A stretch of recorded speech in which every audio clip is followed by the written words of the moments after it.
আমাকে আজ বিয়ের পিঁড়িতে বসতে হলো শুধুমাত্র নিজের বোনের স্বামীর জন্য। আমার সাজানো স্বপ্নটা হঠাৎ যেন কালবৈশাখী ঝড়ের দাপটে মুহূর্তেই তছনছ হয়ে গেল। জীবনে প্রথমবারের মতো নিজের কাছে হেরে গেলাম। স্বপ্নগুলোকে দুমড়ে মুচড়ে নষ্ট করে দিলাম শুধু একজন মায়ের কথা রাখার জন্য। আমরা দু বোন, অর্ণি, অরুণী, বাবা মায়ের যমজ সন্তান। জন্মলগ্নের পার্থক্য 2 মিনিটের, তবে কে বড় আর কে ছোট সেটা আজ অব্দি একটা রহস্য হিসেবেই রয়ে গিয়েছে। অর্ণি আর আমার চেহারায় প্রচণ্ড মিল, স্বভাবে মিল থাকলেও কিঞ্চিত পার্থক্য আছে। বরাবরই অর্ণি ছিল স্বপ্নালু, আবেগী, আর আমি খানিকটা বাস্তববাদী। তবে তাই বলে যে কখনো কারো কাছ থেকে কিছু লুকাতাম তা নয়। আমরা একে অপরের কাছে ছিলাম খোলা বইয়ের মতো। আমরা দুজন ছিলাম বাবা মায়ের আদরের সন্তান, পরিবারের বাকি সবার কাছেও। যাই হোক, এবার মূল কাহিনীতে আসি। ঘটনা শুরুটা ঠিক কলেজে ওঠার পর থেকে। তখন আমার মন কিশোরী বয়সে আবেগে পুরোপুরিভাবেই ডুবে গেছে। আমাদের 2 ক্লাস সিনিয়র এক ছেলের প্রতি অনেক প্রচণ্ড দুর্বল হয়ে পড়ল। সেই বয়সটাতে ওর কল্পনার আকাশ জুড়ে হাজার রঙের স্বপ্নরা বেশি উঠত। সে হাজার রঙের বেড়ে একটা মুখের প্রতিচ্ছবি বেশি উঠলেই অর্ণের লজ্জায় লাল নীল হয়ে যেত। সেই মানুষটা ছিল সাইদুল ফাইয়াজ ধূসর। আমি সবসময় ওকে বুঝতাম, কিন্তু সে এতটাই ধূসর রোগে আক্রান্ত যে সেখান থেকে ওকে বের করা আনা গেল না। খাওয়া দাওয়া, পড়ালেখা সব কিছুতেই দূষর থাকবেই। ততদিনে পুরো কলেজ রুটে গিয়েছিল অর্ণির এই পাগলামোর খবর। দূষর অর্ণির নামটা সবার মুখে মুখে, অথচ তাদের মধ্যে কখনো কোনো রিলেশন হয়নি। ফার্স্ট ইয়ারের শেষের দিকে একদিন আমি ক্লাসে বসে নোট কালেক্ট করছিলাম। অর্ণি মাঠেই ছিল। হঠাৎ এসে আমাকে জাপটে ধরলো, আনন্দে কাঁদছিল। আমি ভোরকে গিয়ে জিজ্ঞেস করেছিলাম, কাঁদছিস কেন? ও আমায় প্রপোজ করেছে। কে? ধূসর। সত্যি? আমি এত হতবাক হলাম যে বেশ কিছুক্ষণ কথাই বলতে পারলাম না। এও সম্ভব? লম্বা ফর্সা অ্যাটিটিউডওয়ালা, সেই সাথে ব্রিলিয়ান্ট ধূসর আমার বোনটিকে প্রপোজ করেছে। সে যেন এক বিরল ঘটনা। অবশ্য আমার বোনই বা কম কিসে, সব কিছুতেই সে এগিয়ে, পড়ালেখা, সৌন্দর্য, সব দিক দিয়ে। এরপর থেকে চলতে লাগলো তাদের রিলেশন। সবাই জানতো, এক কথায় ওপেন সিক্রেট হয়ে গিয়েছিল ব্যাপারটা। আমার খুব বিব্রত লাগতো এসব, সবসময় এড়িয়ে চলার চেষ্টা করতাম। তবে মাঝে মধ্যে দূষণ আমাদের দু বোনকে গুলিয়ে ফেলতো। সেবার এক বৃষ্টি মাখা দিন, কলেজের ক্যান্টিন থেকে বেরোবার সময় উনি হঠাৎই আমার হাত ধরে ফেললেন।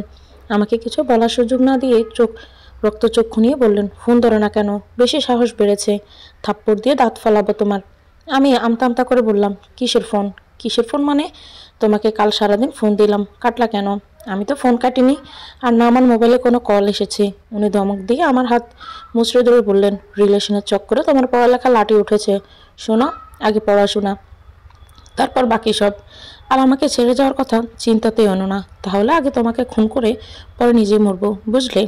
আমি হতবাক হয়ে তাকিয়ে রইলাম। তখন অন্যের কথা মাথায় আসতেই বুঝলাম উনি আমাদের দুজনকে গুলিয়ে ফেলেছেন। আমি হাতটা ছাড়িয়ে নিয়ে বুলটা ধরিয়ে দেওয়ার আগে উনি বললেন, এখন ক্লাসে যাও, আর আমার কথাটা মাথায় রেখো। উল্টাপাল্টা কাজকর্ম করলে কি করব নিজেও বুঝতে পারবে না তুমি। হুমকি দমকি দিয়ে তিনি চলে গেলেন। আমি খাম্বার মতো দাঁড়িয়ে রইলাম। ক্লাসে এসে অনেকে কিছু জানালাম না। বাড়ি ফেরার পথে ঘটনাটা বলতেই ও হেসে কুটি কুটি। 2 দিন যাবত ওদের ঝগড়া হচ্ছিল। অর্ণি ধূসরের ফোন রিসিভ করছিল না, আর মজার ছলে ব্রেকআপ করে দিয়েছিল। কিন্তু সে যে এটা এত সিরিয়াসলি নেবে তা ভাবিনি। তারপরের ঘটনা আমার আর জানা হলো না। দুজনে মিলেমিশে হয়ে গিয়েছিল এক। তবে মাঝে মধ্যে এমন ভুল প্রায় হতো। আমি বিব্রত হতাম, তবে কি আর করতাম, ভুলটা শুধরে দিতাম। দোষের মানব সরি বলে কেটে পড়তেন। অন্যে শুনলে হাসতে হাসতে ঢলে পড়তো। এভাবে মিষ্টি মধুর দিনগুলো কাটতে লাগলো। পাল্লা দিয়ে অর্ণি দোষের প্রণয় যেন গভীর হচ্ছে। ভার্সিটি শেষ হবার পর ততদিনে 2 পরিবারের বিষয়টা জানাজানি হয়ে গেল। ছেলে মেয়েদের পছন্দে তারা দ্বিমত করার কারণ খুঁজে পেলেন না। 2 পরিবারে সম্মতি দিল সম্পর্ক এগিয়ে নিতে। এক প্রকার কোনো বাধা ছাড়াই ধুমধাম ওদের সম্পর্কটাকে বিয়ে নামক পবিত্র বন্ধনে জুড়ে দেওয়া হয়েছিল। দুজনে নিজেদের ভালোবাসাকে পেয়ে দারুণ খুশি। বন্ধু মহলে বেস্ট কাপল হিসেবে ওদের বেশ নামডাক ছিল। বোনের সুখ দেখে আমিও খুশি হয়েছিলাম। বাবা মা আমাদের 2 বোনের বিয়ে একসাথে দিতে চাইলেও আমি রাজি ছিলাম না। তবে ছেলেদের প্রতি আমার বিশ্বাস ছিল কম। মনে হতো উপরে উপরে যতই ভালোবাসা দেখাক, ভেতরে ততটাই পশুর বাস তাদের। এমনকি দোষের প্রতিও আমার এই মনোভাব ছিল। কেন জানি না, ওই একটা কারণেই বিয়ে নামক সম্পর্কতে আমার আস্থা ছিল না। ছোটবেলায় 2-1বার ব্যাড টাচের শিকার হওয়া দারুণ, তাদের প্রতি আমার এই মনোভাব ছিল। বিষয়টা অন্যও জানতো। সবাই এক নয় বলেও আমায় বুঝাতো খুব, কিন্তু আমি সেসব কানে নিতাম না। আমি অরুণী, সবাই আরও বলেই ডাকে। নিজের পড়াশোনার উন্নতি, একটা চাকরি আমার সারা জীবনের স্বপ্ন। সেসবকে মারিয়ে, যার সাথে একটু আগে আমার বিয়ে হলো, সে আমার বোনের স্বামী ধূসর। তাদের বিয়ে হয়েছিল মাস 5-ও হয়নি। ভালোবাসা বাধা ওদের এই সংসারে কোনো কিছুরই কমতে ছিল না। হাসি আনন্দে কেটে যাচ্ছিল দিন, কিন্তু ক্ষণস্থায়ী সেই সুখের কাছে পরাজিত হলো আমার বোনের ভালোবাসা। ঘুরতে গিয়েছিল বান্দরবনে ধূসরের এক বন্ধুর বাসায়। সেখান থেকে ফেরার সময় একটা কার অ্যাক্সিডেন্টে আমার বোন অর্নি স্পট ডেড, আর গুরুতর আহত অবস্থায় হাসপাতালে নেওয়ার ফলে বেঁচে যান ধূসর। যখন অর্ণের মৃত্যুর খবর ধূসর জেনেছিল, মুহূর্তে জ্ঞান হারায় তিনি। 2 দিন পর পুরোপুরি সেন্স এলে পাগলের মতো আচরণ করতে থাকেন। অর্ণকে তার চাই। বাড়িতে নিয়ে যাওয়ার পর সারাদিন দরজা বন্ধ করে বসে থাকেন। ইদানিং নাকি নেশায় বুধ হয়ে রাতে বাড়ি ফিরেন। একমাত্র ছেলের এই দুর্দশা ওনার বাবা মা মানতে পারছিলেন না। আর কোনো উপায় না পেয়ে আমার কাছে বিয়ের প্রস্তাব নিয়ে এলো। আমার আব্বু আম্মু চিন্তা ভাবনা করার ক্ষমতা হারিয়েছে। মেয়েকে হারিয়ে তারা নিঃস্ব। আমি নিজের পাশাপাশি ওদেরকেও সামলানোর আপ্রাণ চেষ্টা চালাচ্ছিলাম। যখন ধূসরের বাবা মা এই প্রস্তাব নিয়ে এলো, আব্বু পুরো বিষয়টাই আমার মতামতের উপর ছেড়ে দেন। আমি এই প্রস্তাব কিছুতেই মানতে পারলাম না। যতটুকু বুঝি, অনেকে নিজের চেয়েও বেশি ভালোবাসতেন তিনি, আর সেই ভালোবাসার ভাগ নিতে আমি কখনোই পারবো না। তাছাড়া বিয়ের প্রতি আমার ন্যূনতম আগ্রহ নেই, তাই তাকে বিয়ে করার প্রশ্নই ওঠে না। আমি এই কথা বাবা মাকে জানিয়ে দিয়েছিলাম, কিন্তু ধূসরের মা নিকিতা আন্টি আমার ঘরে এসে অনেক অনুরোধ করলেন, কান্নায় ভেঙে পড়লেন। এক কথায় ইমোশনাল ব্ল্যাকমেল। কাঁদতে কাঁদতে বললেন, আমার ছেলেটাকে একমাত্র তুমিই বাঁচাতে পারো মা। আমি কি করে আন্টি? তোমার আর অনের মধ্যে কত মিল, তুমি ওর মতো ভালোবাসতে পারবে? এটা হয় না আন্টি। আমার বোনের ভালোবাসায় ভাগ বসাতে পারি না আমি। তাছাড়া বিয়ের প্রতি আগ্রহ নেই আমার ছেলেটা নিজেকে তিলে তিলে শেষ করে দিচ্ছে। কাল রাতেও বাড়িতে ফেরেনি। এমনিতে শরীরের কী অবস্থা এখন, তো মনে হচ্ছে আরোকে বাঁচানোই যাবে না। অনেকে হারিয়েও শেষ হয়ে যাচ্ছে দিন দিন। মা হয়ে আমি কীভাবে সহ্য করি? আমি আন্টির কথা শুনে আঁতকে উঠলাম। আন্টি কাঁদছেন, আর আঙ্কেল অসহায় দৃষ্টিতে আমার দিকে তাকিয়ে আছেন। অন্যের কথা চিন্তা করে আমি নিজেকে সামলালাম। আম্মু এই কথাই বললেন। আমি কোন দিকে যাব দিশা পাচ্ছিলাম না, কিন্তু সবার দিক ভেবে অবশেষে বিয়েতে রাজিই হয়ে গেলাম। তবে আমি রাজি হলেও ধূসর এই বিয়েতে রাজি হলো না। নিকিতা আন্টি গলায় ফাঁস দিতে গেলেন। আঙ্কেল নিরুদ্দেশ হওয়ার উদ্দেশ্যে বাড়ি থেকে বেরিয়ে গেল। এক কথায় চাপে পড়ে আমার সাথেই বিয়েতে ওনার রাজি হতেই হলো। 2 দিন পর ঘরোয়াভাবে আমাদের বিয়েও হয়ে গেল। সেই রাতটা আমাদের বাড়িতে থাকতে বলা হলো, কিন্তু আন্টি রাজি হলেন না। উনি পুত্রবধূ নিয়ে ঘরে ফিরতে চান। অগত্যা আমাকে সেই দিনই শ্বশুরবাড়িতে আসতে হলো। আমি বাড়িতে পা রাখতে না রাখতে ধূসর আমার দিকে অগ্নিদৃষ্টি নিক্ষেপ করলেন। কিছু রিচুয়াল পালন করে নিজের ঘরে চলে গেল। নিকিতা আন্টি কেঁদেই ফেললো একসময়। আমি সান্ত্বনাসূচক কিছু কথাবার্তা বলে ওনাকে শান্ত করলাম। তিনি মা ডাকার জন্য অনুরোধ করলো আমায়। আমি ডাকলাম। তখনই বেশ খুশি হলেন। কিছু খাইয়ে দিয়ে আমায় তিনি নিজের ঘরে নিয়ে গেল। সাজগোজ সব উঠিয়ে নিলাম। গোসল শেষে একটা হলদে রঙের সুতির শাড়ি পরতে দেওয়া হলো আমায়। আমার চুল ছিল বেশ লম্বা। ভিজে চুলগুলো নিয়ে আমি দরজার সামনে দাঁড়িয়েছিলাম। শাশুড়ি মা রান্নাঘরে গিয়েছেন রাতের খাবার আনতে। সেই মুহূর্তে হঠাৎ আমার চুলে কে যেন জোরে একটা টান দিল। আমি ঘাড় ঘুরিয়ে পিছন ফিরে দেখলাম ধূসর। অবাক হয়ে ওনার দিকে তাকাতেই উনি আমার দেয়ালের সাথে চেপে ধরে বললেন, অর্ণিমায় লাভ, তোমার চোখের চশমা কেন? একদম অরুণীর মতো লাগছে। I hate Aruni. ও একদম ভালো নয়। আমাকে তোমার থেকে দূরে নিতে ষড়যন্ত্র করছে, বাট আমি তা হতে দিব না। হলো এটা। বলতে বলতে আমার চশমাটা বিছানায় ছুঁড়ে ফেললেন। আমি হতভম্ব হয়ে তাকে দেখে যাচ্ছি। ওনার গলার স্বর মাদকতা মিশে আছে। আমি বুঝতে পারলাম তিনি নেশাগ্রস্ত। আচমকাই উনি আমার কোমর জড়িয়ে ধরে ঘাড় করে ঠোঁটে চুমু খেলেন। দুর্গন্ধ আমার বমি আসার উপক্রম। আমি একরাশ বিস্ময় নিয়ে ওনাকে ধাক্কা দিয়ে খাটের উপর ফেলে দিয়ে হাঁপাতে লাগলাম। ঠোঁট মুছতে গিয়ে দেখে রক্ত বেরোচ্ছে। কামড় দিয়ে কেটেই ফেলেছে একদম। এদিকে তিনি বিছানা থেকেই রাশবাড়ি কণ্ঠে বললেন, অর্ণিমায় লাভ, দূরে নয়, একদম নয়, আমার কাছে এসো। পালাবে না, ট্রাস্ট মি। মেরে দেবে আবার নিজ হাতে যদি পালাও। I said come first. Arni first. ব্যাকুল হয়ে আমি ধূসরের কণ্ঠস্বরে। হতবাক আমি জড়সড় হয়ে এক কোণে দাঁড়িয়ে রইলাম। এ তো দেখি পুরাই পাগল হয়ে গিয়েছে। এ সাইকো আমাকে সাইকো বানিয়ে দেবে। একে আমি কিভাবে ঠিক করব? অন্যের বিরহে বেচারা এতটাই মেন্টালিস্টিক যে আমি অরুণী সেটাও ওনার বোধগম্য হচ্ছে না। অদ্ভুত। আমার ভাবনার মাঝে এলোমেলো পায়ে উঠে এলেন তিনি। আমি পেছনে সরে গেলাম, তবে সুবিধা করতে পারলাম না।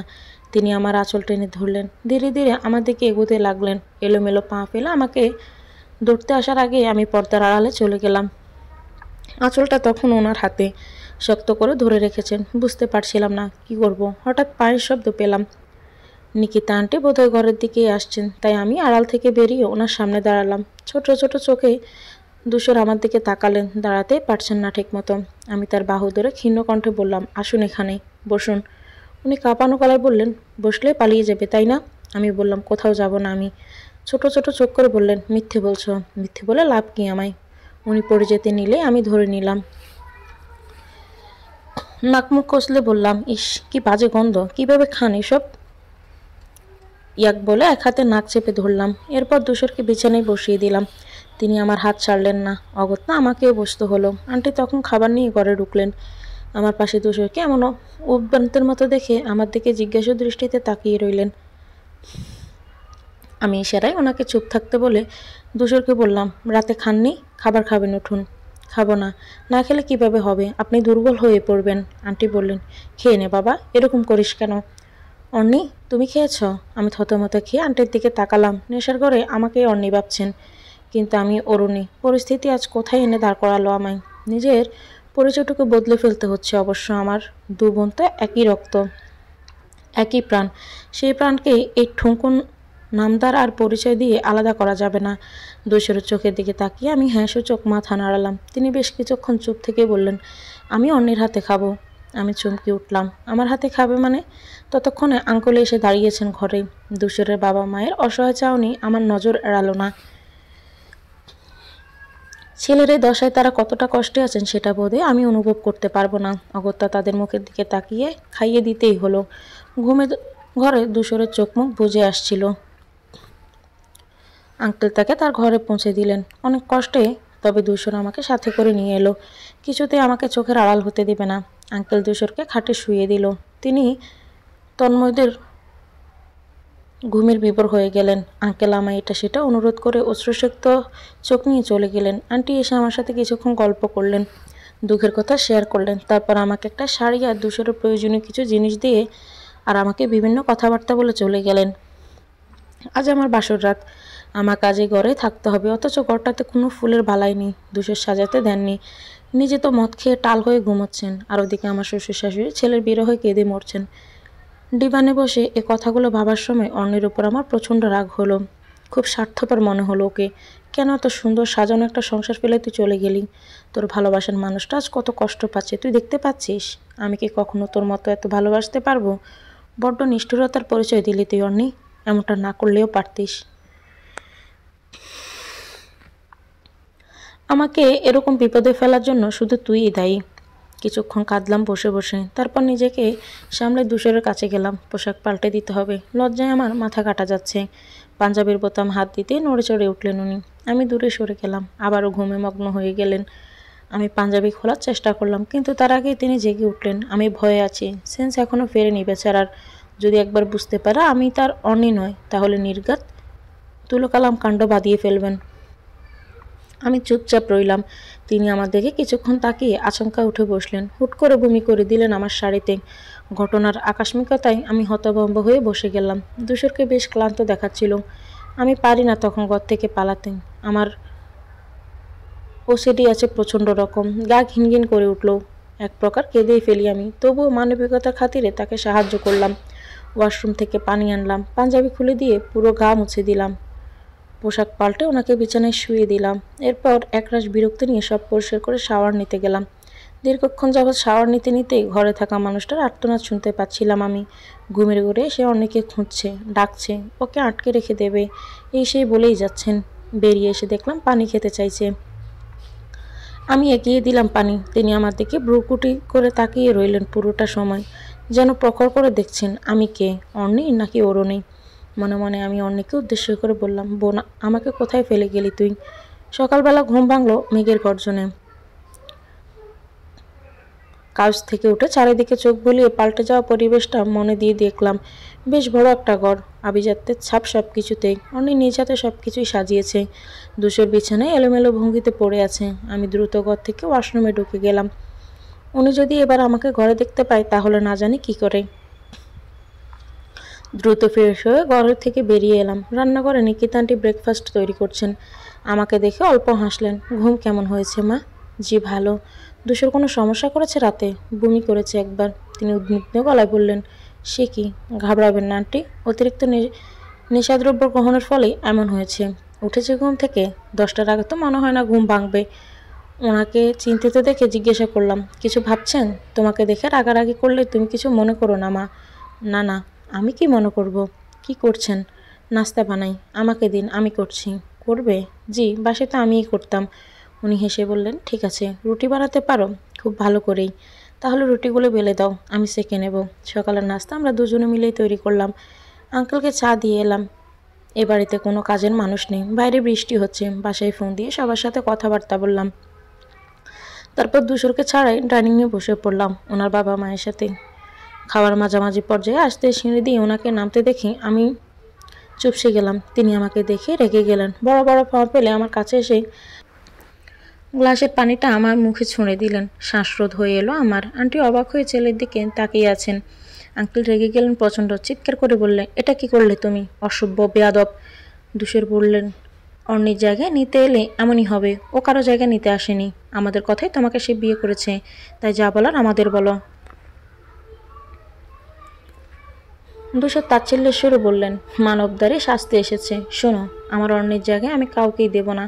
মানব দরদি বলেই তোমার মতো সাইকোকে বিয়ে করেছে। অন্য কোনো মেয়েই তোমাকে বিয়ে করতো না, বুঝলে? দুশোর আমার দিকে অগ্নিদৃষ্টিতে তাকালেন। সেই দৃষ্টি যেন আমাকে ভম্ব করে দেবে। তিনি পাগলের মতো চিৎকার করে বললেন, আমাকে দয়া করেছে, এটাই বোঝাতে চাচ্ছ? আঙ্কেল ছেলের বেয়াদবিতে রেগে আগুন। তিনি বললেন, বোঝাতে চাচ্ছি না, বোঝাচ্ছি। এই কথা শুনে দুশো জ্বলে উঠলেন। আমাকে খাওয়া থেকে টেনে নিয়ে গেলেন ঘরে। বাবা মায়ের শত অনুরোধ উপেক্ষা দরজা বন্ধ করে আমার দিকে তেড়ে এসে বললেন, আমাকে দয়া করছো? দয়া করছো আমাকে? তোমার এত সাহস?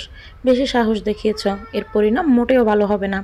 আমি থমকে গিয়েছিলাম, তবুও বললাম, অন্নি আমার বোন, আপনার থেকে কম ভালোবাসি না ওকে আমি। বলার আগে এক থাপ্পড়ে আমার গাল লাল করে দিলেন। হিংস্র হয়ে উঠল তার গলা। অন্নি তোমাদের কেউ ছিল না, তাহলে এত সহজে ওর জায়গায় নিতে চলে আসতে পারতে না। ইউ ব্লাডি গার্ল, অলওয়েজ ভালো মেয়ে সেজে থাকার অভিনয় করে গিয়েছ। এবার তোমার মুখোশ পুরোপুরি বেরিয়ে এলো। মাথায় ভালো করে ঢুকিয়ে নাও। তোমার এই কাজের জন্য কখনোই ক্ষমা করব না আমি। আর না শান্তি দেব। অপমান চোখে ছাপিয়ে জল এলো। গাল থেকে হাত সরিয়ে অশ্রু মুছতে খেয়াল করলাম দুশোর হতবাক নয়নে তাকিয়ে আছেন। দৃষ্টি আমার গালের দিকে। হঠাৎই মুখ কালো হয়ে গেল তার। মাথা নিচু করে বিছানায় বসে থমথমে কণ্ঠে বলল, গেট আউট। দুশোরের কথা শুনে আমার গা জ্বলে উঠল। এই লোকটা আমায় কী ভাবছেন? যা খুশি তাই। আমি দ্রুত সামলে নিলাম নিজেকে।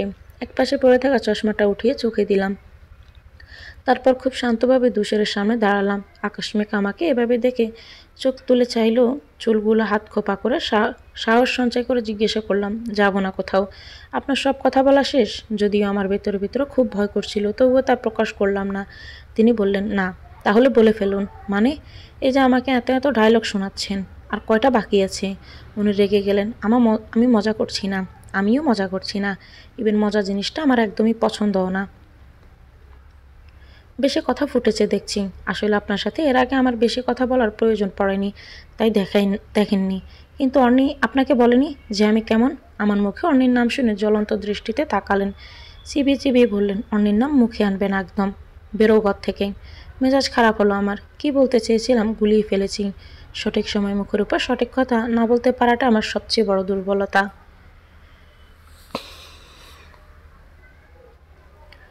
এই সমস্যা কাটিয়ে তারপর আমার উচিত ঠান্ডা মাথায় ওনাকে বোঝানো। সর্বপ্রথম তুষারকে অন্যের শূন্যতা বুঝতে দেওয়া যাবে না।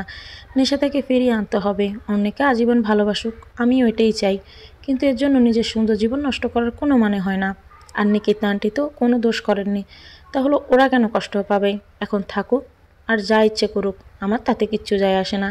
আমার কিছুদিন সময় নিতে হবে, নিজের সাথে বোঝাপড়া করতে হবে, কারণ আমি এখন তার অর্ধাঙ্গিনী। তার জীবনের সাথে আমিও জড়ে আছি। বিয়ে হয়েছে আমাদের, সেটা আমরা মানি না বা নাই মানি, সত্যটা পাল্টাবে না। দরজা খুলে বেরিয়ে যেতেই নিকেতা আন্টি আর আঙ্কেল জেকে ধরলেন। আমি তাদের বললাম, সব ঠিক আছে। দোষের সাহেব গুরুতর কিছু বলেননি। শুনে তারা স্বস্তি পেল। এর মধ্যে দুশোর কোথাও একটা বেরিয়ে গেল, আর আমি বাকিটা সময় শাশুড়ি মায়ের সাথে গল্প করেই কাটালাম। বিকেলে বাগানে ঘুরোঘুরি করলাম, গাছে পানি দিলাম, বাসায় ফোন দিয়ে কথা বললাম। আমার সহপাঠীরা বিয়ের খবর শুনে একের পর এক ফোন দিতে লাগলো, তাদের সাথেও স্বাভাবিকভাবে কথা বললাম। সুন্দর চা স্ন্যাক্স তৈরি করলাম শাশুড়ি বৌমা মিলে। রৌফ আঙ্কেল মানে আমার শ্বশুর মশাই বেশ আড্ডা জমালেন। টিভিতে নিউজ দেখতে দেখতে সন্ধ্যার নাস্তা পর্ব শেষ হলো। রাত 8টার সময় হঠাৎ কলিং বেল বেজে উঠল। শাশুড়িমা দরজা খুলতে গেলেন। দুশোর এসেছে। স্বাভাবিক ভঙ্গিতে দরজায় দাঁড়িয়ে আছে, মানে এখন সেন্সেই আছে। তার পরনে ট্রাউজার আর টি শার্ট। অর্ণি নিজে অনেক বেশি স্মার্ট ছিল, দুশোরও তাই। দুজনের জুটিটা আসলেই বেস্ট ছিল। এই প্রথম আমি ভালোভাবে ওনাকে লক্ষ্য করলাম, এবং তাকে বেশ সুদর্শন বলেই বোধ হলো। মা বাবা দুজনে একে অপরের দিকে তাকিয়ে এরপর ঘরে চলে গেলেন। তাদের চোখে মুখে আলতো খুশির ঝিলিক। আর আমি আটকে রাখা নিঃশ্বাসটা ফেলে আবারও টিভিতে মনোযোগ দিলাম। দেখার মতো কিছু না পেয়ে একটা হিন্দি সিরিয়াল দিলাম। যদিও কখনোই আমি এসব দেখি না, এক কথায় মাথা ধরে যাওয়া এসব দেখলে। কিন্তু এখন এক প্রকার সময় কাটানোর জন্য রগে রগে সিরিয়ালটা চোখ বোলাচ্ছি, আর রিমোটটা শক্ত করে চেপে ধরে আছি। আমাকে চমকে দিয়ে দুশোর এসে বিপরীত দিকে সোফায় বসলো। তখনই কিসিং সিন শুরু হলো সিরিয়ালে। পড়ে কি মরি রিমোট চাপাতে লাগলাম। সে আমার সাথে বেইমানি করলো, কিছুতেই কাজ করলো না। লজ্জায় আমি শেষ। আমার অবস্থা থেকে দুশোর গলা চড়িয়ে ধমক দিলেন, এমন করছো কেন? উত্তর না পেয়ে তিনি চুপ হয়ে গেলেন। বোধহয় বুঝতে পেরেছিল আমি লজ্জা পাচ্ছি, তাই বেশ স্বাভাবিক স্বরে বললেন, ইটস নর্মাল, এসব দেখে লজ্জায় মরে যাওয়ার মতো কিচ্ছু হয়নি। আপনি চুপ করুন। আমাকে চুপ করতে বলা তুমি কে? আমি কড়া গলায় জবাব দিলাম, আপনি কে? তিনি অগ্নি চোখে আমাকে দেখলেন, পরক্ষণে টিভির দিকে তাকিয়ে চিৎকার করে বললেন, এসব কি হচ্ছে? আমি মাথা নিচু করে বললাম, রিমোট কাজ করছে না। আমাকে পাস করো রাইট নাও। সিনটা দেখে আমার কাল রাতের কথা মনে হয়ে গেল। কাল রাতে তো দুশোরা আমাকে অর্ণি ভেবে কিসও করেছেন, পুরোটাই নেশার ঘরে। তবে মনে হতে ওনার হাতে রিমোটটা দিয়ে আমি এক দৌড়ে রান্নাঘরের দিকে যেতে চাইলাম। বিদেবাম চৌকাটে উষ্টা খেয়ে পড়ে গেলাম ফ্লোরে। মৃদু আর্তনাদ বেরিয়ে এলো মুখ দিয়ে। চোখে জল ভরে উঠল। আচমকা আমার অবস্থা দেখে অট্টহাসিতে মেতে উঠল দুশর। আমি ঘুরে তাকাতেই তৎক্ষণাৎ চুপ হয়ে গেলেন, সেই সকালের মতো। তবে আমাকে সাহায্য করতে এলেন না। পায়ের ব্যথায় আমার চোখে জল চলে এলো। কোনো মতে উঠে খুঁড়িয়ে খুঁড়িয়ে পৌঁছালাম রান্না করে। শাশুড়ি মা দেখে ছুটে এসে আতঙ্কিত গলায় জিজ্ঞেস করলো, কি হয়েছে মা? এভাবে হাঁটছে কেন? ব্যথা পেয়েছি। কিভাবে? চৌকাটে পা বেঁধে পড়ে গিয়েছিলাম। এই কথা শুনে মা বেশ আহত হলো। আমাকে ডাইনিং চেয়ারে বসিয়ে দিয়ে ফ্রিজ থেকে বরফ এনে পায়ে লাগিয়ে দিলেন। আমার শত বাড়ানো কানে না নিয়ে তিনি রাতের খাবারটা নিজ হাতে আমাকে তুলে খাইয়ে দিলেন। আমাকে খাইয়ে দেওয়ার সময় দুশোর বেটার চেহারা দেখে মনে হচ্ছিল কেউ তার গলায় বিষ ঢেলে দিয়েছে। আমাকে উদ্দেশ্য করে গা জ্বালানো কয়েকটা কথা বলে তিনি ঘরে চলে গেলেন। মা হেসে বললেন, বোঝনি, সহ্য হচ্ছে না ওর। মায়ের কথা শুনে আমিও হাসলাম। রাত 11:30।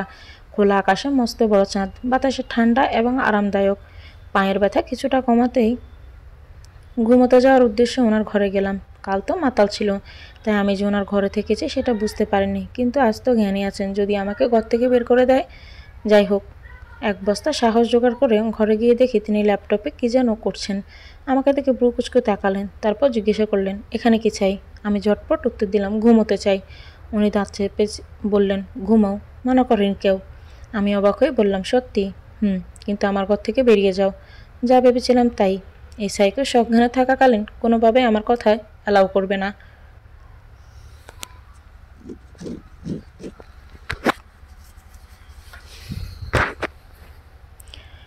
কিন্তু যত যাই হোক, এখন তো সে আমার স্বামী। ওনার সব কিছুতে অন্যের যেমন অধিকার ছিল, আমারও তাই। এই বাড়িতে পা রাখার পর থেকে সে আমার সাথে দুর্ব্যবহার করে গিয়েছে, যা আমি পছন্দ করছি না। এক প্রকার রেগে আমি বললাম, বিয়ে যেহেতু আপনার সাথেই হয়েছে, তাই আমি এখানেই ঘুমোবো। তুমি চাইলে তো আর হবে না, এটা আমার ঘর, আর ডিসিশন নেওয়ার অধিকার শুধুই আমার। দেখুন, আপনার সাথে ঝগড়া করার কোনো ইচ্ছে আমার নেই। আমি এই ঘরেই ঘুমোবো। বেডে শোয়ার কোনো ইচ্ছে যেহেতু আমার নেই, আমি ফ্লোরেই বিছানা পেতে নেব। উনি ল্যাপটপটা পোলোর উপর থেকে নামিয়ে চিৎকার করে বললেন, একবার বললে কি কোনো কথা কানা যায় না? না, এই ঘর আমার আর অন্যের। অরুণী নামক কোনো মেয়ের নয়, তাই শুধু শুধু আমাকে মেজাজ খারাপ করাবে না। বলে তৎক্ষণাৎ নিচে বিছানা করে শুয়ে পড়লাম। ধূসর রাগী চোখে তাকিয়েই রইলেন। আমি পাত্তা দেওয়ার প্রয়োজন মনে করলাম না।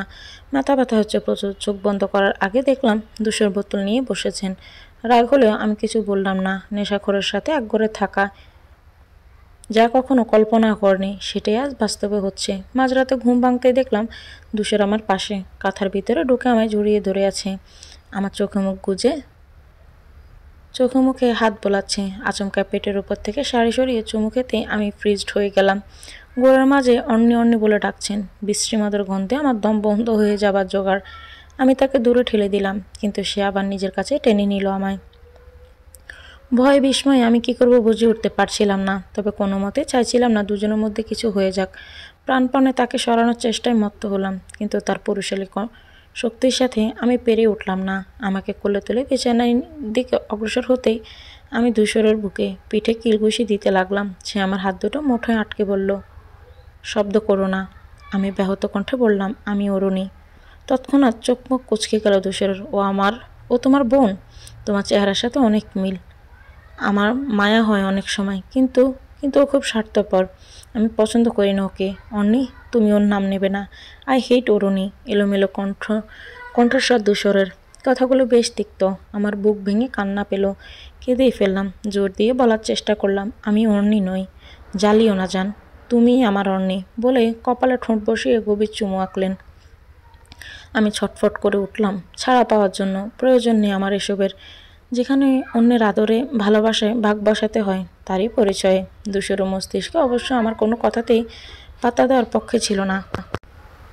সে ছিল পরিপূর্ণ মাতাল। আমার শত অনুরোধ আর্তনাদ কিছুই তাকে আদিম খেলায় মেতে ওঠা থেকে আটকাতে পারল না। ধূসর পুরুষালী শক্তির কাছে আমাকে হার মানতেই হলো। যমজ হওয়ার যে কি যন্ত্রণা আমি হাড়ে হাড়ে টের পাচ্ছিলাম। নিজেকে ভীষণ অসহায় লাগছিল। ঘৃণা হচ্ছিল খুব। বারবার মনে হচ্ছিল আমি অন্যের জায়গায় এসে পড়েছি, ওর অধিকার কেড়ে নিয়েছি, ওর ভালোবাসায় বাঘ বসিয়েছি। নিজেকে নিজের কাছে অপরাধী মনে হচ্ছিল।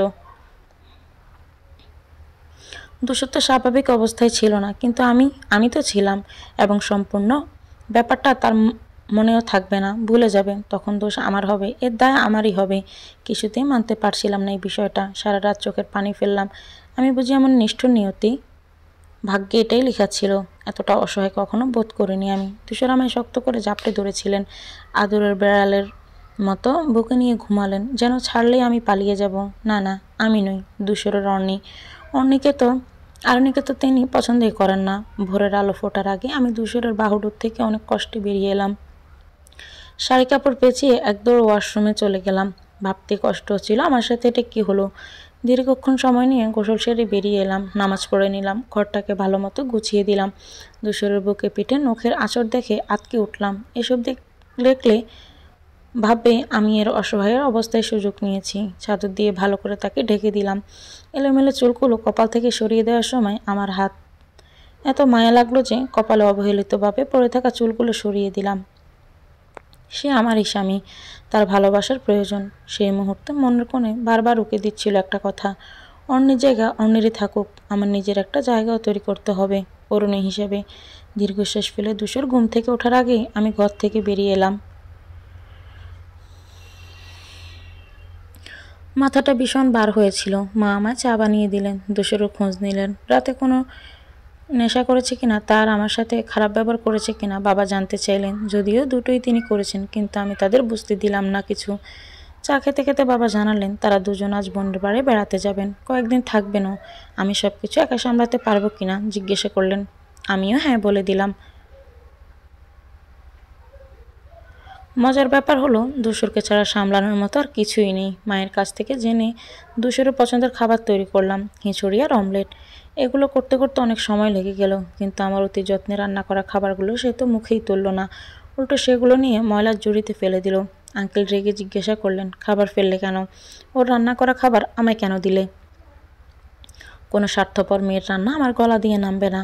আর কখনো এরকম ভুল যাতে না করে সেটাকে বলে দাও, নইলে খুব খারাপ হয়ে যাবে। আরও তোমার স্ত্রী, সেটা ভুলে যেও না ধূসর। বাবা কড়া গলায় ধমকি দিয়ে ধূসরকে বেশ কিছু কথা শুনিয়ে দিলেন। রাগে ফুঁসতে ফুঁসতে সে খেয়েই ঘর থেকে চলে গেল। আমার কান্না পেয়ে গেল। নিজের সব কিছু বিসর্জন দিয়ে স্বার্থপরের তকমা পেলাম। এটাই আমার প্রাপ্য। যার জন্য সকাল থেকে কষ্ট করে রাঁধলাম আর সেই ফেলে দিল। এই কাজটা যদি অন্য কেউ করতো তাহলে তাকে কড়া কথায় শুনিয়ে দিতে পারতাম। দোষের বলে কিছু বলতে পারিনি। নিকিতা মা চোখ মুছে অশ্রু লুকিয়ে আমায় সান্ত্বনা দিলেন। ওর কথায় কষ্ট পেও না মা, ওর মাথা ঠিক নেই। আমি শাড়ির আঁচলে চোখ মুছে নিলাম। হাসি ফোটানোর ব্যর্থ চেষ্টা করে বললাম, আমি কিছুই মনে করিনি। বাবা হতাশ হয়ে বললেন, আমাদের কোথাও যাওয়ার বোধহয় ঠিক হবে না। কথাটা শুনে আমি উৎকৃষ্টিত হয়ে বললাম, না না, আপনারা যান। কিভাবে যাব বলো তো? দুশো তোমার সাথে প্রতিনিয়ত খারাপ ব্যবহার করেই যাচ্ছে। আসলে হঠাৎ করে অন্য জায়গায় এসে গেছি, সেটা তিনি মানতে পারছেন না। আমি সামলে নেব, আপনারা প্ল্যান ক্যান্সেল করবেন না। আঙ্কেল দীর্ঘ নিঃশ্বাস ফেলেন, ছোট গলায় বললেন, পারবে ওকে সামলাতে? আই হোপ পারবো। চেষ্টা করতে দোষ কি? বাবা মাকে উভয় দিয়ে আমার নিজেরই সন্দেহ হতে লাগলো পারবো কিনা কিছু করতে। তবে গত রাতের পর দুশোরের প্রতি একটু হলেও আমার মায়া অনুভূতি জাগ্রত হয়েছে, অথচ সেসবের কোনো দাম দুশোরের কাছে নেই। তাছাড়া যে লোকটা আমাকে দু চোখে দেখতেই পারে না, তাকে কি করে ঠিক করব আমি? বিকেলে দুশোর নিজে গিয়ে মা বাবাকে ড্রপ করে দিয়ে এলো। আসার পর থেকে দেখছি উনি যতই পাগলামো করুক না কেন, বাবা মায়ের প্রতি আলাদা একটা শ্রদ্ধাবোধ আর ভালোবাসা আছে। সবাই চলে যাওয়ার পর বাড়িতে নিজেকে খুব একা একা লাগছিল। নিচে বসে টিভি দেখছিলাম, হঠাৎই আমার ফোন বেজে উঠল। নিকিতা মা ফোন দিয়েছেন। রিসিভ করে অনেকক্ষণ কথাবার্তা বললাম। তিনি সবকিছু রান্না করে দিয়ে গেছে। কোথায় কি রাখা আছে, দুশোর প্রয়োজনীয় জিনিসপত্র কোথায় আছে, সবকিছু আমাকে জানিয়ে দিলেন। আচমকা জিজ্ঞেস করলেন, একটা কথা জিজ্ঞেস করি মা? জি বলুন। আমার কাছে কিছু লুকাবে না কিন্তু? আচ্ছা, গত রাতে দুশোরের সাথে তোমার কিছু হয়েছে? আই হোপ আমি যা মিন করেছি তুমি বুঝতে পারছো নিশ্চয়ই। মায়ের কথায় আমি বিষম খেলাম। বলতে থাকেন, আসলে আজ সকালে দেখলাম তোমার গলায় দাগ। তখন আসলে কিছু জিজ্ঞেস করতে পারিনি। আমার ছেলেকে তো আমি চিনি, ওর সম্মতিতেই হয়েছিল। আমি শুকনো কণ্ঠে বললাম, না মানে? তিনি নেশার ঘরে ছিলেন। অনিবেবেই। নিকিতা মা দীর্ঘশ্বাস ফেলে বললেন, আমাদের ক্ষমা করে দিও মা। শুধুমাত্র আমাদের কথা রাখতেই তুমি এত বড় স্যাক্রিফাইস করলে। এসব কথা থাক মা, এবার বলুন বোনের বাড়িতে কেমন লাগছে? ভালোই। তবুও তোমার জন্য চিন্তা হচ্ছে খুব। চিন্তা করবেন না তো, সব ঠিক হয়ে যাবে। ফোন রেখে উঠতেই উপরের ঘর থেকে দুশোর চিৎকার শুনতে পেলাম। চিৎকার করে পুরো বাড়ি মাথায় করে ফেলছে, যেন আমি তড়িঘড়ি করে উপরে গেলাম। ঘরে ঢুকতে অগ্নিদৃষ্টি বিস্মিত হলো আমার উপর। গোসল সেরে বেরিয়ে এসেছে, পরনে টাওয়াল। আমাকে দেওয়ালের সাথে চেপে ধরে বললেন, এসব কি? আমার গলা শুকিয়ে কাঠ হয়ে গেছে। মিনমিন করে বললাম, কি? দুশো তার বুকে পিঠে নখের আঁচড় দেখিয়ে হুঙ্কার দিয়ে বললেন, হোয়াট ইজ দিস? আমি প্রমাদ গুনলাম মনে মনে, কি এসব? শুকনো মুখ করে বললাম, আমি কি করে বলবো? আজব। তোমার ওখানে কি? কথাবার্তার মাঝে প্রশ্নটা করলেন সময় নিয়ে। দুশোরের কুটিল নজর তখন আমার গলায়। তার দৃষ্টি অনুসরণ করে আমিও চাইলাম নিজের দিকে। গলার লালচে দাগটা দেখে ডোক গেলাম। দুশোর কুটির চোখে আমার উত্তরের আশে চেয়ে রইল। আমি দাগটা ডেকে নিলাম দুহাতে। চশমা নাকের ডগায় এনে সরাসরি বললাম, আপনার নজর তো খুব বাজে। দুশো থতমত খেয়ে বলল, মানে? আমি সন্দেহজনক গলা বানিয়ে বললাম, আপনি আমার দিকে বাজে নজরে তাকাচ্ছেন আর বাজে ইঙ্গিতও দিচ্ছেন। ছি! দুশোর বোকা বনে গেল। আমতা আমতা করে বলল, কিসব বলছো অরুণী? মাথা গেছে পুরোই। আমি পরিস্থিতি আর একটু উগড়ে দিতে বললাম, ধরা পড়ে এখন? দুশো তেলে বেগুনে জ্বলে ওঠে, কিসের ধরা? এই যে আপনি খালি বাড়িতে উদম গায়ে শুধুমাত্র টাওয়াল পরে আমাকে একা একা ঘরে রাখছেন, এবার আমাকে কিসব দেখাচ্ছেন? ছি, লজ্জা করছেন আপনার? সারাদিন অন্যি করে মরে যান আর রাতের বেলা নিজের আসল রূপ দেখান। আবার আমাকেই বলেন আমি মুখোশধারী। আজ প্রমাণ হয়ে গেল তো কে মুখোশধারী। দুশো বিস্ময় নিয়ে আমার দিকে তাকিয়ে কথাগুলো বোঝার চেষ্টা করছে, কিন্তু আগামাতে কিছুই তার মস্তিষ্কে ঢুকছে না। তাকে হতবিলম্ব করে যত দ্রুত সম্ভব আমি ঘর থেকে সটকে পড়লাম। দুশোরকে হতবিলম্ব করে আমি ঘর থেকে বেরিয়ে এলাম। একটু একটু হাসিও পাচ্ছে। তার মুখটা দেখার মতোই হয়েছিল। রাতের খাবারটা আমি বেড়ে দিলাম ওনাকে। গম্ভীর চাহনিতে আমাকে দেখছেন আর কিছু একটা বোঝার চেষ্টা করছেন। বারবার নজর যাচ্ছে আমার গলার দিকে। আমি তাকে কিছুই বুঝতে না দিয়ে বলে উঠলাম, কি হয়েছে? বসে আছেন কেন? তোমাকে তার কৈফিয়ত দেবো কেন? কে তুমি? কারণটা বারবার বলতে ভালো লাগছে না। তুমি কি সবসময় এমনই তারা যে আমার সাথে যেরকম ব্যবহার করে আমি ঠিক সেরকমই ব্যবহার ফিরিয়ে দিই? কারো হাতের পুতুল হয়ে থাকতে আমার মন চায় না। শুধু আপনার বেলায় কেন যে পুতুল হয়ে আছি বুঝতে পারছি না। উনি খাবার মুখে দিয়ে বললেন, তাহলে চলে গেলেই তো পারো। আমি ওনাকে আর চোখে দেখলাম, বললাম, ছেড়ে যেতে চাইলে কি ছেড়ে যাওয়া যায়? কেন যাবে না? আপনি তো পুরুষ মানুষ, তাই আমার কষ্টটা বুঝবেন না। উনি কেমন অদ্ভুত দৃষ্টিতে আমার দিকে তাকালেন। আমি আর কিছুই বললাম না। উনি উঠে চলে গেলেন। বাবা মা না থাকায় আমি আলাদা ঘরে থাকলাম। উনি আমাকে ঘরে জায়গা দিলেন না। সেদিনের পর অনেকগুলো দিন কেটে গিয়েছে। বাবা মা প্রতিনিয়ত ফোন করে ছেলের খোঁজ খবর নিচ্ছেন, আমারও নিচ্ছেন। ছেলের মাঝে এতদিনে কি কি চেঞ্জ এসেছে সেগুলো আমি তাদের জানালাম। সেগুলো জেনে ওনারা ভাবলেন হয়তো খালি বাসায় আমার সাথে সময় কাটাচ্ছি, তাই অন্যের ঘর থেকে বেরিয়ে আসছে ধীরে ধীরে। তাই ওনারা আর ফিরছেন না ইচ্ছে করেই। দুশুরুর মূলত আমার সাথে চোখ রাঙিয়ে কথা বলাটা কমেছে, আর কারণে কারণে আমার উপর রেগে যাওয়াটা কমেছে। কারণ তিনি চাইলেও ওনার অন্যের প্রতি কঠোর দৃষ্টি নিক্ষেপ করতে পারেন না। আর আমি তো অন্যের আরেকটা অংশ। নেশা করার স্বভাবটা কাটেনি, বরং রাত হলে এসবে বুঁদ হয়ে থাকেন। সেজন্য আমি ওনার পাশেও যাই না। এছাড়া বেশ ভালোভাবেই দিনগুলো কেটে যাচ্ছিল। 3 বেলার খাবারটা ঘরেই খান। অবশ্য সুযোগ পেলে আমায় কটূক্তি করতেও ছাড়তো না। পদে পদে বুঝিয়ে দিত আমি খারাপ আর স্বার্থপর মেয়ে। মাঝে মধ্যে আমার দেখে অদ্ভুত চোখে তাকিয়ে থাকতেন। আমি সামনে গেলে কেমন ছটফট করে পালাতে চাইতেন। আমি বুঝতাম না কেন এমন হয় ওনার। একদিন দুপুরে খেতে বসে ওনাকে বেশ অন্যরকম লাগছিল, ছটফট করছিল, যেন পুরো খাবার না খেয়ে উনি অর্ধেক খেয়ে উঠে গেলেন। আমি জিজ্ঞাসা করলাম, উঠলেন যে? খাবারটা শেষ করুন। উনি ধপ করে আবার চেয়ারে বসে পড়লেন। চেহারায় ভীষণ অস্বস্তি। নত মুখে জিজ্ঞেস করলেন, তোমাকে একটা কথা জিজ্ঞেস করি, সঠিক জবাব দেবে? আমি অবাক হয়ে বললাম, জি বলুন। তোমার গলায় কিসের দাগ ছিল? আমি থতমত খেয়ে বললাম, কই কিসের দাগ? ওটা তো এমনি। তুমি সত্যটা বলছো না আমায়? সেদিন এড়িয়ে গেছো। তারপর আবার চুপ করে থাকলেন। দীর্ঘশ্বাস ফেলে বলে উঠলেন, দেখো, আমি অন্যকে খুব ভালোবাসি। ও আমার ঠিক কতটা জুড়ে আছে সেটা বলে বোঝানো আমার দ্বারা সম্ভব নয়। ওর চলে যাওয়াটা আমি মেনে নিতে পারছি না। তাই আব্বু আমার মুখের দিকে তাকিয়ে তোমাকে বিয়ে করতে বাধ্য হয়েছি। আমি আজকাল নেশায় ডুবে গেছি। কখনো কার সাথে কী রূপ ব্যবহার করছি আমার মনে থাকছে না। আমি আমার সত্তাতেই নেই। তাই বলে রাখছি, আমার পক্ষে কখনোই তোমাকে মেনে নেওয়া সম্ভব হবে কিনা জানি না, কিন্তু আমাদের মধ্যে কিছু হতে দিও না, কারণ আমি সেটা মানব না। আর তোমাকেও আমি খুব ঘৃণা করি, কারণ তুমি খুব স্বার্থপর। ওনার কথাগুলো শুনে কান্নাগুলো আমার গলায় আটকে আছে, যে কোনো মুহূর্তে তার উপচে পড়বে। তবুও স্বাভাবিকভাবেই বললাম, আমি স্বার্থপর? প্লিজ এটা নিয়ে কথা বাড়িও না। আমি তোমার সাথে তর্কে যেতে চাই না, আমিও চাই না, কিন্তু আপনি বারবার আমাকে সব দোষ দিয়ে যাবেন আর সেটা আমি মেনে নেব, তা তো হয় না, কারণ ভুলটা তোমারই বেশি। আমি চেয়ার ছেড়ে উঠে দাঁড়ালাম। ওনাকে কিছুক্ষণ অপেক্ষা করতে বলে সব রান্না বান্না গুছিয়ে আবার এলাম। উনি সোফায় বসে আছেন চিন্তা মুখে। আমি সেখানে গেলাম এবং ওনাকে কঠোর গলায় বললাম, আজ এর একটা বিহিত হয়ে যাক। উনি হতভম্ব হয়ে বললেন, কিসের বিহিত? দেখুন, আমি বরাবরই বাস্তবে বিশ্বাস করে গেছি। আবেগকে কখনোই প্রশ্রয় দিতে চাইনি, কিন্তু অন্য চলে যাওয়ার পর থেকে না চাইতেও আমাকে আবেগকে বরণ করে নিতে হচ্ছে। এতে আমার নিজের কাছে নিজেকেই অচেনা লাগছে। আমার ভাবমূর্তি কমে যাচ্ছে। নিজেকে 15 বছরের কিশোরী মনে হচ্ছে। আমাদের বিয়ে হয়েছে 1 মাসও হয়নি, কিন্তু আপনি প্রতিনিয়ত আমার সাথে রুডলি বিহেভ করে যাচ্ছেন। এর কারণটা আজও জানতে পারিনি। প্লিজ খোলাসা করে বলুন, আমার দোষটা ঠিক কোথায়? উনি আমার প্রশ্নের উত্তর না দিয়ে চুপ করে বসে রইলেন। এক পর্যায়ে উঠে চলে যেতে নিলেই আমি তাকে আটকালাম। পেছন থেকে ওনার হাত টেনে ধরে বেশ শান্তভাবেই বললাম, উত্তর দিয়ে যেতে হবে।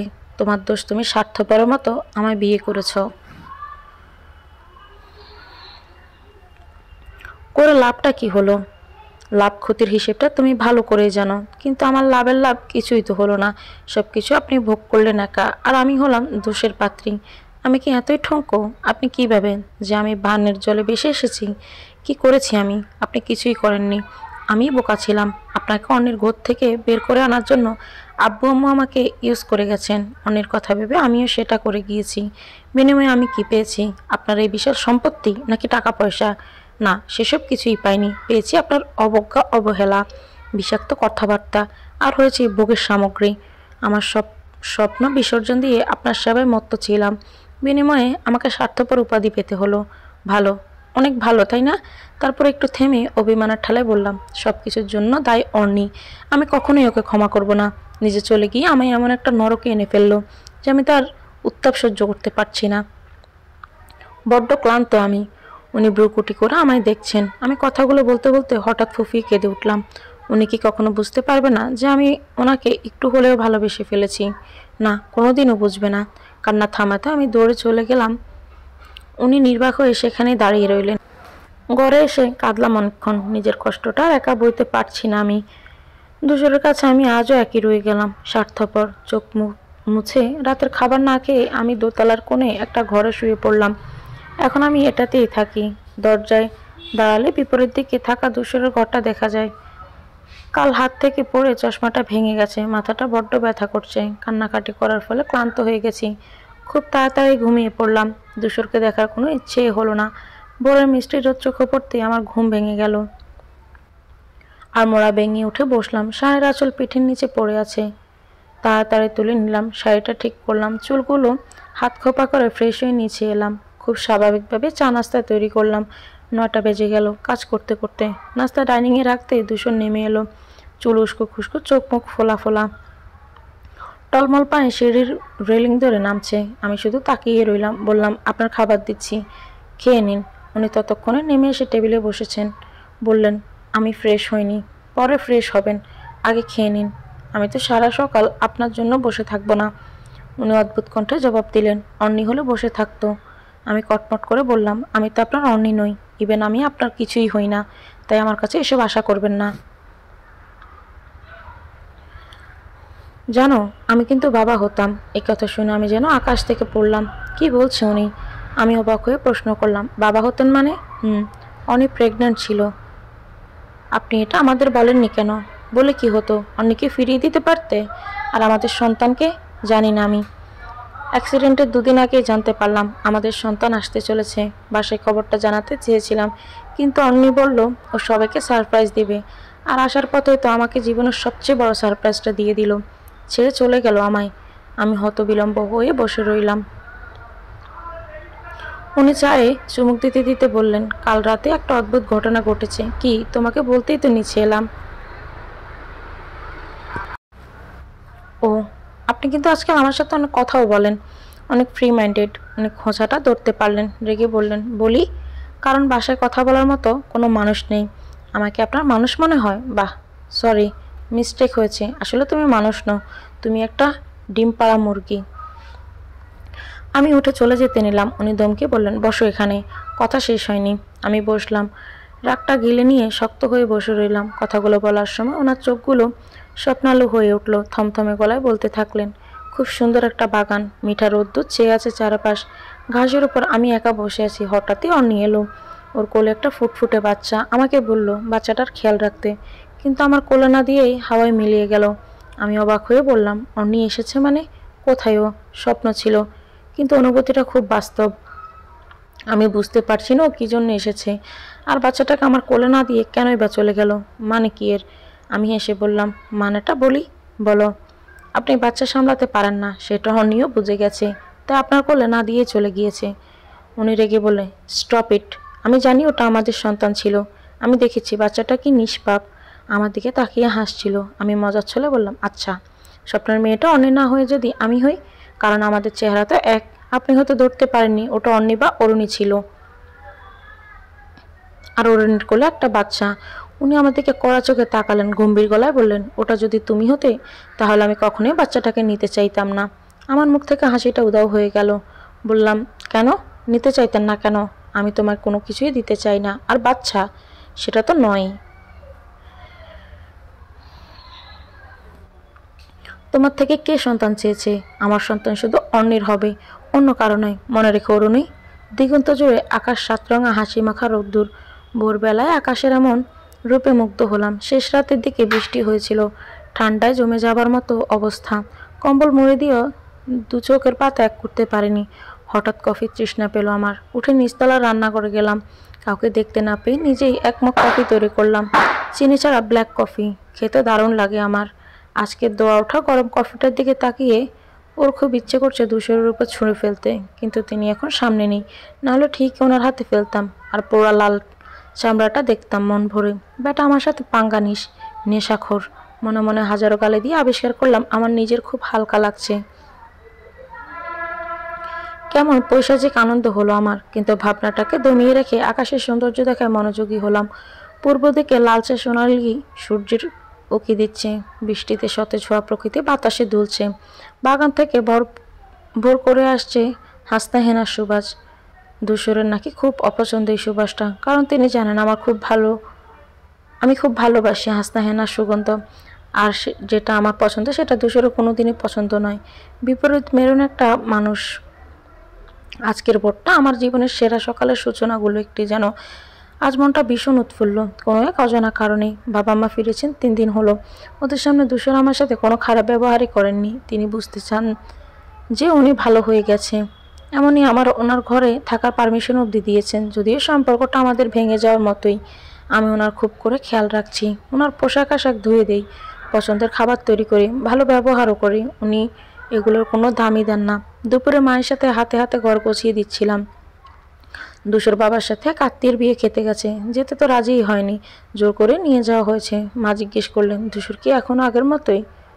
না, পাল্টেছে তো খানিকটা। কবে যে পুরোপুরি শখ কাটিয়ে উঠতে পারবে? খুব দ্রুতই। আমি চলে গেলেই বোধহয় উনি ঠিক হয়ে যাবেন। মা চমকে বলল, তুমি চলে গেলে মানে? আমি হেসে বললাম, আসলে উনি তো আমার জন্য এমন করে, তাই বলছি আমি দূরে চলে গেলেই ভালো। এটা হয় না কিছুতেই। সে মানুক আর না মানুক, তোমাদের দুজনের বিয়ে হয়েছে। অনের প্রতিও যতটা সিরিয়াস ছিল তোমার প্রতি ততটাই থাকা উচিত। উনি সিরিয়াস হবেন না মা। মা আর্তনাদ করে বললেন, তাই বলে তুমি চলে যাবে?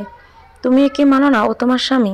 আমি খানিক চুপ থেকে তীক্ষ্ণ কণ্ঠে বললাম, বিয়ে যখন হয়ে গেছে আমি মানিয়ে নিতে চেষ্টা করেছি এবং করছি, কিন্তু উনি তা করছেন না। আর এমন হলে কোনো সম্পর্কই টিকবে? আপনিই বলুন। তুমি কি বিয়েটা ভেঙে দিতে চাও? আমি বললাম, না, শুধু দূরে যেতে চাই। কেন মা? যেখানে আমার সম্মান নেই সেখানে আমার দম বন্ধ হয়ে আসে। মা অপরাধী গলায় বললেন, আমাদের প্রতি তোমার কোনো অভিযোগ থাকলে নির্দ্বিধায় বলে ফেলো মা, শুধরে নেওয়ার চেষ্টা করব। আসলে ছেলের জন্যই আমাদেরকে স্বার্থপর হতে হয়েছে। আমি মায়ের কাছে গিয়ে ওনার হাত দুটো মুঠোদয় নিলাম, হাসি মুখে বললাম, আপনাদের প্রতি আমার কোনো অভিযোগ নেই। আর কেনই বা থাকবে বলুন তো? আপনারা যথেষ্ট ভালোবাসেন আমায়। আমি শুধু আপনার সাইকো ছেলেটার কথা বলছি। দেখেন না, আমাকে দেখলেই এমন করে তাকায় যেন চিবিয়ে খেতে পারলে ওনার মন মস্তিষ্কে শান্তি পাবে। রাত হলে মাতাল হয়ে আমার কাছে আসবে, দিন হলেই বলবে তোমাকে আমার চাই না। বলুন তো, আমি কি এতই ফেল না? কথাগুলো বলে খেয়াল করলাম ওনার চোখে পানি। কেঁদে কেঁদে আমাকে বললেন, তুমি যাই বলো আমাদের ছেড়ে কোথাও যাবে না।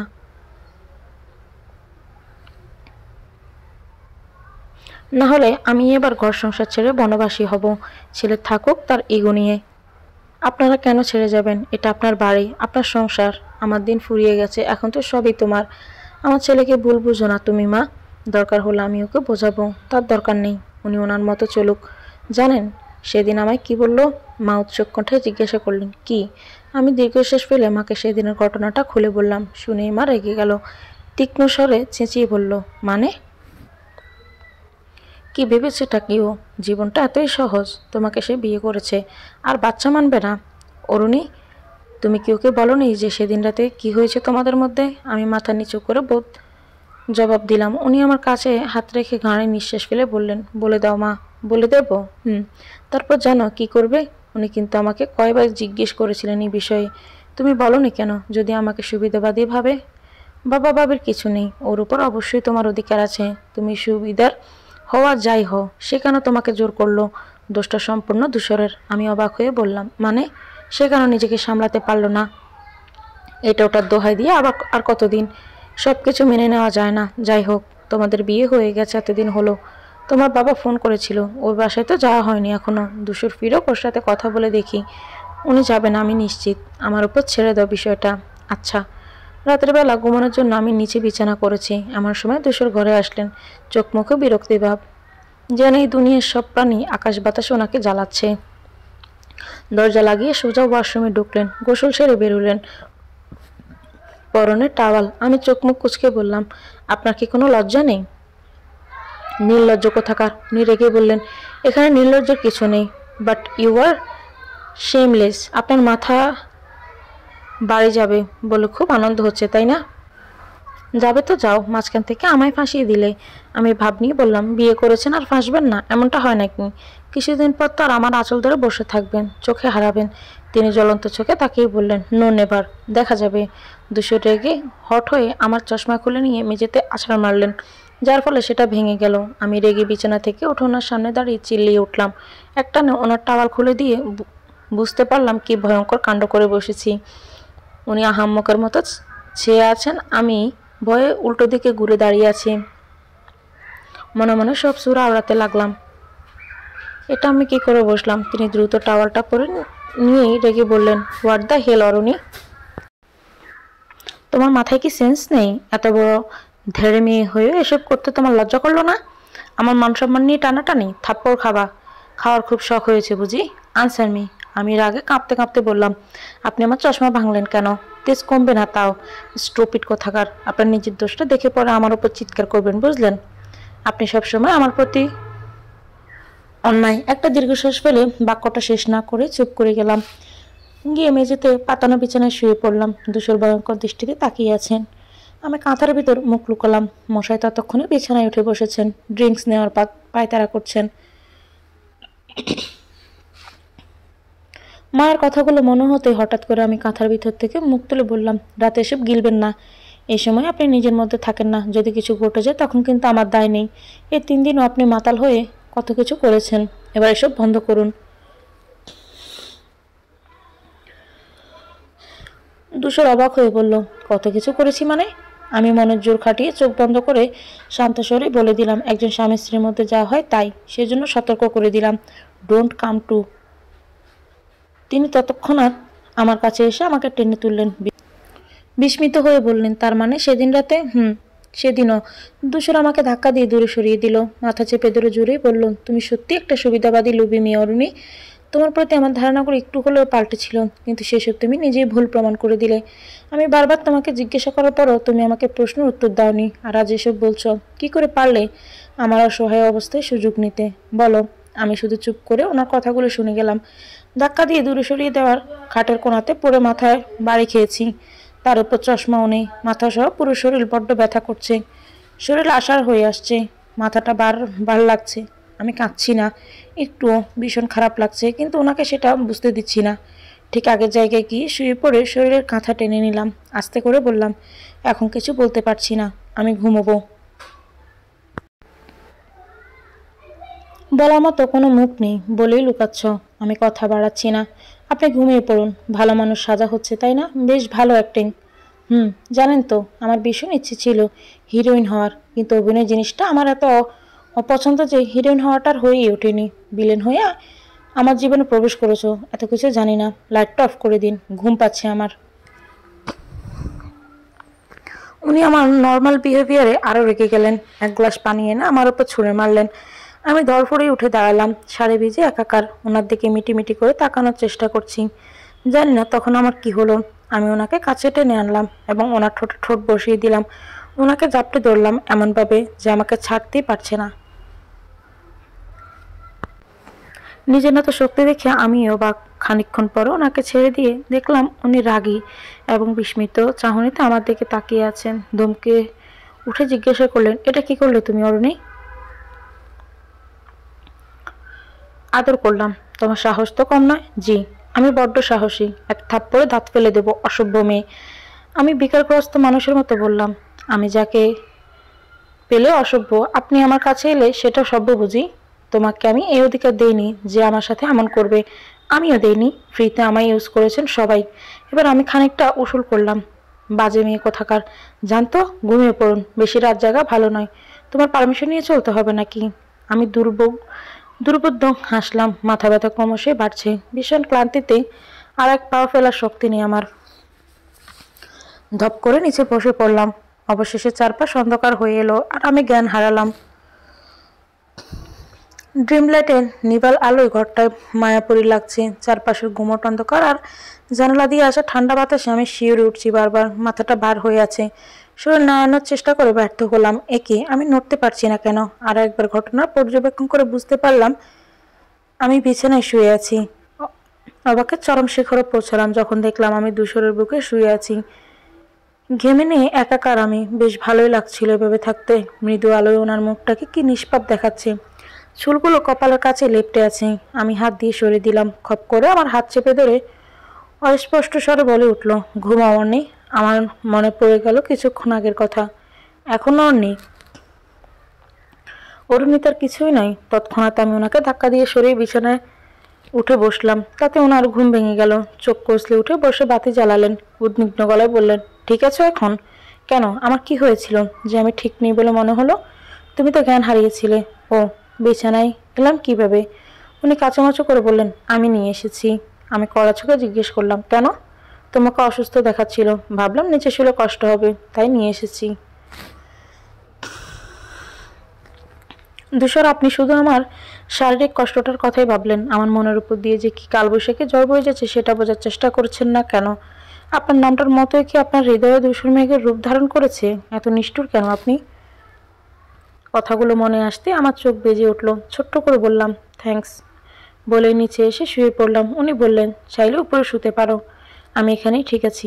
আপনি আজ ছাইপাশ গেলেননি? উনি দীর্ঘকণ্ঠে বললেন, না খাইনি। ভালো। খানিক নীরবতা পালন করে উনি জিজ্ঞেস করলেন, তোমার কি শরীর খারাপ? জ্ঞান হারিয়ে ফেললে যে? এত খোঁজ নেওয়ার কিছু নেই বলে আমি পাশ ফিরে শুয়ে পড়লাম। সারাটা রাত নির্ঘুম কাটলো। চোখের পানিতে বালিশ ভেজে একাকার। ধূসর বিছানায় ঘুমে মগ্ন।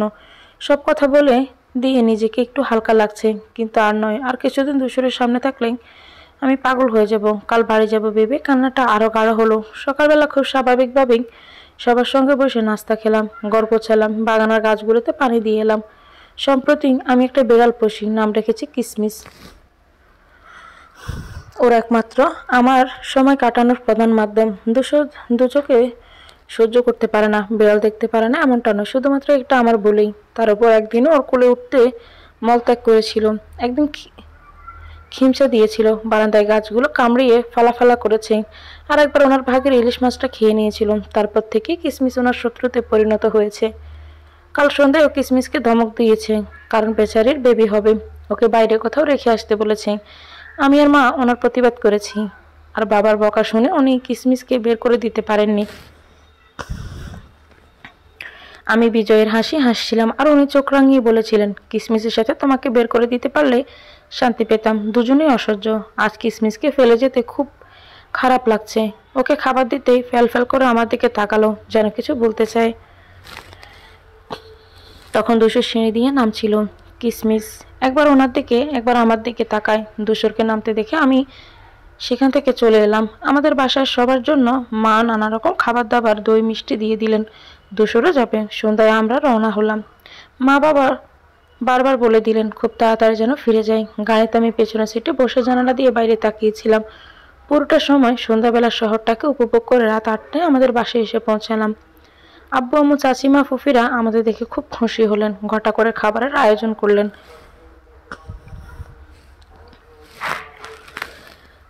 আমি স্বাভাবিকভাবেই সবার সাথে বসে খেলাম। ধূসরও। কথাবার্তা খুব কমই হলো সবার সাথে, কিন্তু ধূসরের সাথে আর সারাদিনও আমি একটা কথাও বলিনি। আমার বকবক শুনি এতদিন অভ্যাস হঠাৎ করে কথা বলা বন্ধ করে দিয়েছি। এজন্য হয়তো ওনার খুব আনইজি লাগছিল। দুবার আমার সাথে কথা বলতে এসেছিল, আমি এড়িয়ে গেছি। কি দরকার কথা বলে মায়া বাড়ানোর? রাতের বেলা আমি আম্মুর সাথে ঘুমানোর বায়না করলাম। সবাই ধূসরের সাথে থাকতে জোর করছিল, কিন্তু আমি সে কথায় পাত্তা না দিয়ে মায়ের সাথে ঘুমাবো বলে গো ধরলাম। বাধ্য হয়ে আব্বু অন্য ঘরে চলে গেলেন। রাতের বেলা আম্মুকে জড়িয়ে ধরে চোখের পানি ফেলছি। আম্মু তখন গভীর ঘুমে মগ্ন, এক হাতে আমায় আগলে রেখেছেন। মনে জমে আছে ধূসরের প্রতি হাজারো অভিমান।